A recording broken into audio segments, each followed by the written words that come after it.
whatever.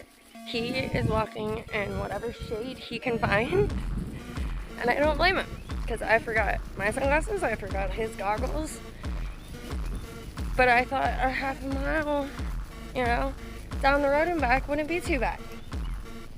Yeah, I thought wrong. Come. Yes. We don't go in neighbors' yards.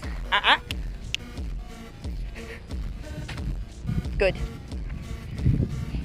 So, we're walking.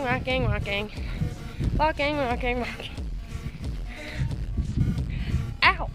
Hey, that's too big of a branch. We wanted to go get stick. How about we don't get stick? Pocket's bright.